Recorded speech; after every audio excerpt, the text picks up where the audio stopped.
You're strapped into the cockpit of a P-47 Thunderbolt somewhere high over occupied France.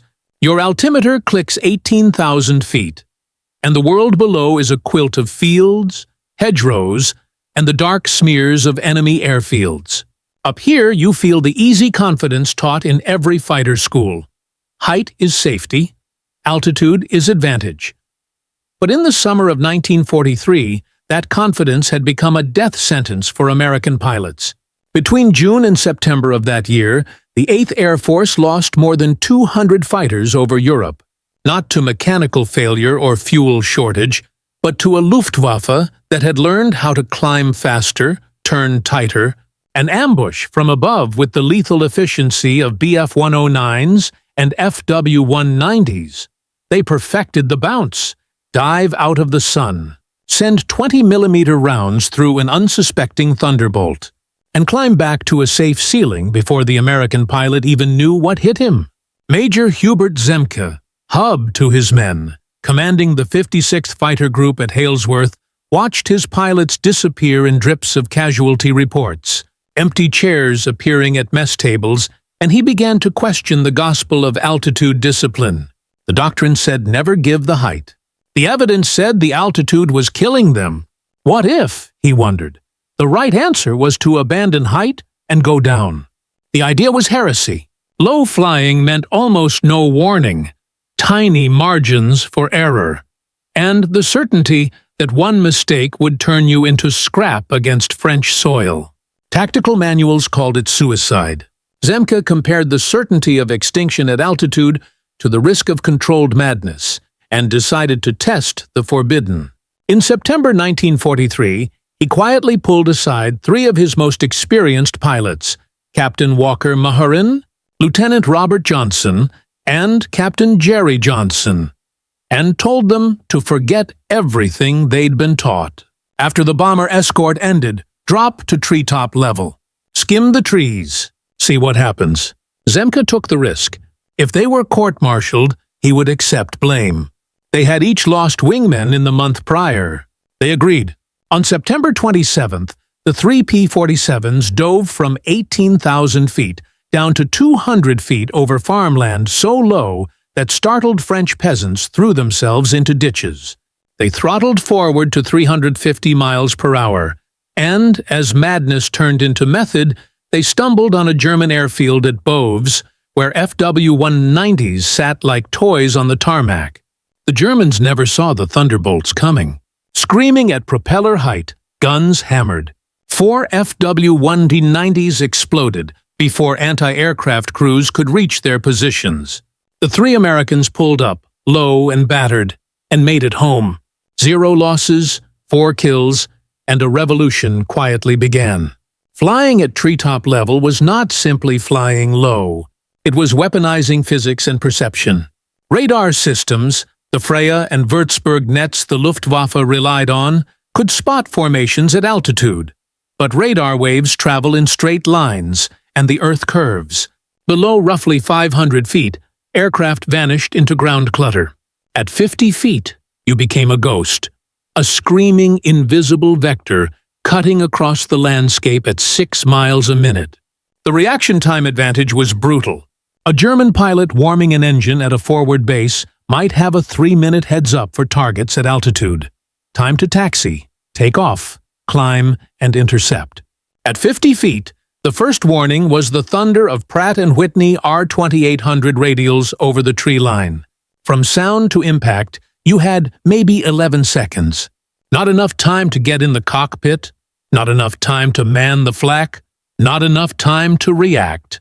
Pilots were caught literally with their boots on the ground. The P-47 at full throttle at tree height was moving too fast for ground gunners trained to aim for splashed intercept patterns. Flak crews calculated lead time based on height and speed. Hop the hedge, and those calculations collapsed. The shell arrived where you were supposed to be, a quarter of a mile behind where you had already gone. Light flak and automatic 20 and 37mm batteries needed calm visual tracking and smooth target motion. At hedgerow height, you offered neither. You were a blur. You appeared and vanished before the gunner's brain could orient. Pursuit became a fatal geometry problem for enemy fighters. A Bf-109, diving to engage at 50 feet, brought speed and position. Except there was no room for error. Every aggressive maneuver risked the German pilot flying into a hill or trees. The safe margin of 10,000 feet of forgiveness the Luftwaffe trained for simply didn't exist. The psychological balance shifted. Hunters became terrified, and the prey became confident. American pilots learned to use terrain like submarines used depth. Drop into a river valley and let the twists and folds break pursuit. Fly straight through a village using buildings, steeples, and water towers as shields. The Germans had owned the sky. The Americans stole the ground and turned it into a weapon. The P-47 itself seemed the wrong airplane for the job on paper. A 7-ton radial-engined beast built to escort bombers at 25,000 feet, turbocharged and optimized for the thin air above Europe. But its rugged construction and enormous R-2800 made it unexpectedly ideal for treetop work.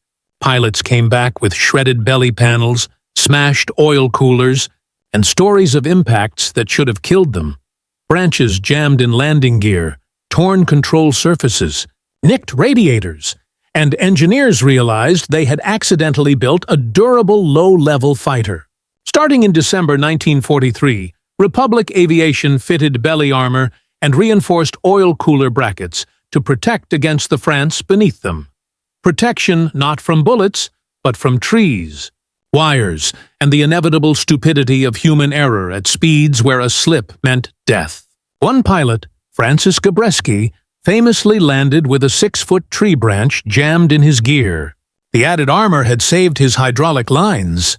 The gun sight had to change too. The standard N9 reflector was calibrated for deflection at high altitude. At ground level, targets were often stationary or moving slowly, and the pilot had only 2 seconds to acquire and fire while at 350 MHz. By February 1944, modified K-14 gyro sights with adjusted ranging began to appear, effectively turning the Thunderbolt into a low-altitude precision cannon. Put the pipper on the target, squeeze, and 450 caliber Brownings erased whatever you were looking at. Wing racks and bomb shackles were altered for low-altitude skip bombing so that a 500-pounder released at the last possible instant would skip to its target instead of detonating under the attacking aircraft. The P-47 D-25 that rolled out in March 1944 came with reinforced wing roots to handle the violent pullouts these attack runs demanded. Most crucial of all was training. By April 1944, newly arrived replacement pilots at Aycliffe went through a hedge-hopping qualification course. They learned to fly navigation runs at 50 feet, to read terrain at speeds where hesitation meant death, to snap-fire ground targets within 1-second windows, and to hold formation at hedge height until it felt normal rather than suicidal. Their instructors were survivors who'd lived 2 months of this real war. Their lesson was brutal and simple. Altitude kills you, speed saves you, and the P-47 can take damage that would atomize other fighters. Trust the aircraft, master the altitude, and you might live to go home. That learning culminated on April 8, 1944, when Colonel Zemke launched a coordinated surgical strike. No bombers, no high-altitude sweep, just 48 P-47s from the 56th, 78th, and 353rd Fighter Groups executing pure low-level hunting across Normandy. The formation crossed the coast, split, dropped to 100, then 50 feet, and thundered across the Norman countryside in 4-ship flights. French villagers later reported the ground shaking. The first flight hit an airfield with 16 Bf-109s visible on the ground and left 11 burning hulks in 90 seconds before the anti-aircraft could respond. Timing mattered. The Luftwaffe's command structure depended on centralized radar warnings and vectoring. When one field was hit, the controllers tried to warn others, but the P-47s were already gone. Ernay was hit 8 minutes later. Bully-le-Rouge 4 minutes after that. By then, the Germans were trying to swat flies with a sledgehammer. In 90 seconds, airfields were ashes, and pilots hurried to their craters. The coordinated strikes that week, called the Chattanooga Choo-Choo runs after their expansion to hitting trains, destroyed nearly 50 German aircraft on the ground, smashed locomotives, trucks, fuel depots, and ammunition dumps, and did it at a cost of 3 P-47s.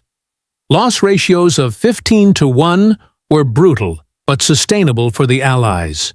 The teeth of attrition favored the side that could replace men and machines. The Germans scrambled for countermeasures, more flak guns, camouflage, dispersal of aircraft. General Adolf Galland, commander of Luftwaffe fighters in France, saw the reports and recognized an existential threat. Losing aircraft on the ground with fuel and crews was hemorrhage. On April 19th, he ordered Directive 487, relocate dispersal areas, bolster flak coverage on approach paths, and create village observer networks. The flak repositioning was the easiest fix, but ineffective. The Americans simply flew lower, masked by terrain until inside the flak envelope, then strafed the batteries themselves. Placing automatic cannons in open fields only made them targets. One battery commander, near Drew, reported 17 men lost in 3 weeks without scoring a single hit. The observer networks bought 30 seconds of warning at best, often corrupted by false reports from resistance cells who learned to game the system. Dispersal of aircraft saved some planes but wrecked readiness. A Bf-109 hidden in a barn is safe from strafing but 20 minutes from the runway. And in war, minutes are everything. Germany tried to turn the tables with operations like Werfer, FW-190s armored and upgunned for low-altitude patrols, but the added weight made them slow and unmanageable at 50 feet. In the first week of such operations, they lost 6 modified fighters without a single kill and quietly cancelled the program. There was simply no single counter that fixed every exploited weakness at once. By June 1944, Luftwaffe commanders in France accepted a grim truth. Their aircraft were not safe on the ground, not safe taking off, and in some sectors, not safe anywhere. Hedge-hopping taught a whole new language of survival. Constant scanning of terrain, quick snap shooting, and a mental discipline to manage the fear of dying stupidly. At altitude, death is combat. Brave, reportable, memorialized. At 50 feet, death for a slip-up felt shameful, a mark of error. That burden drove some pilots to request transfers back to bomber escort. Others adapted so well they became reckless, flying at 30 feet and courting a sure end. The flight surgeons documented the physical toll. Pilots landing soaked in sweat from 2 hours of continuous adrenaline, hands trembling so badly they could not write reports, some needing to dictate after actions. They adapted cognitively too, learning to read bird behavior because flocks scattered before a flak burst or a formation. A crow blown through your canopy at 300 mph could blind you, as it did Lieutenant James Goodson over the Lyre Valley, and pilots learned to watch for birds as a crude early warning. Wires were a unique killer. Thin, nearly invisible telephone and power lines strung at exactly the altitude hedgehoppers chose. In April and May 1944, 9 P-47s were lost to power line strikes. One pilot, William O'Brien, wrapped an electrical line around his prop and came down with copper wire still in the blades. The hedge-hopping campaign hit its most consequential test on D-Day. At 05:30 on June 6th, with dawn breaking and 156,000 troops moving toward beaches across Normandy, the Allies had one critical assumption: the Luftwaffe would not contest the landings. That assumption rested on air supremacy, and the P-47 hedgehoppers were about to cash the check. Before the first landing craft struck the surf, 289 Thunderbolts were already screaming across northern France at treetop height, striking every Luftwaffe base within 150 miles of the coast. The first wave hit 90 minutes before H-hour in surgical timing to catch the Germans during dawn preparations. At Creil, a group of Bf-109s were taxiing. into takeoff when 8 P-47s from the 78th Fighter Group appeared from the gloom and turned them into burning wrecks with pilots still standing beside their aircraft. Similar scenes played out across Boves, Abbeville, and Amiens. By the time the Germans tried to launch fighters to attack the invasion fleet, they were intercepted by higher-altitude P-51s waiting above the clouds or slaughtered on the ground. By 8 in the morning, precisely 2 German aircraft had made it as far as the invasion fleet, both shot down within minutes. That morning, the hedge-hopping P-47s flew 847 sorties in support of the invasion and beyond. The scale of the tempo was astonishing because these were short, brutal runs. Fly, land, rearm, refuel in 20 minutes, and launch again. Some pilots flew 4 sorties before sunset. Crews worked until they collapsed. The offensive did more than merely destroy aircraft. It shredded German logistics. Locomotives and road convoys stopped moving. Tanks were set ablaze by strafes from engine deck angles that pierced thin armor. And by dusk, the Luftwaffe had been turned from hunter into hunted. The hedge-hopping doctrine did not die with the war. It taught lessons that traveled to Korea, where F-80s and F-84s used similar low-level interdiction against supply columns, to Vietnam, where A-7s and F-4s learned painful truths in nap-of-the-earth flights along the Ho Chi Minh Trail, and into aircraft design, where the A-10 Warthog bore the fingerprint of 1944 in its heavy belly armor, redundant systems, and weapons tailored for ground targets. The DNA of hedge-hopping, used terrain, high speed at low altitude, and tactical surprise, became embedded in modern close air support doctrine. More important than hardware was the cultural lesson. Doctrine written in peace is the enemy of survival in war. When losses reach the unacceptable, you question assumptions, you empower junior officers to experiment, and you institutionalize flexibility. Zemke never got court-martialed for his unauthorized experiments. He received the Distinguished Service Cross, and the Air Force learned to valorize innovation under fire. Walk into the Air Force Museum in Dayton, and you'll see a P-47 hanging from the ceiling with a placard that praises high-altitude bomber escort and the monstrous radial engine. That's true and incomplete. The Thunderbolt's real triumph was its conversion into a hedge-hopping predator. 7 months of treetop runs, 50 feet above the ground, pilots and planes bent to a new purpose. The cost was terrible. Hundreds of pilots and aircraft lost to flak. Wires, mechanical failure, and the thin, dreadful margin of low flight. But the strategic payoff was devastating. Thousands of vehicles, locomotives, airframes, and tons of fuel turned into craters. An air force deprived of its means to contest the invasion, and a lesson about how to make the ground itself a weapon. Physics didn't care about doctrine. At 50 feet, physics favored the Americans. Speed, surprise, and terrain made the P-47 more lethal than technicians and manuals had intended. It was a tactic that sounded insane until it worked. And because it worked, it rewrote how air forces thought about close air support and battlefield interdiction for generations to come.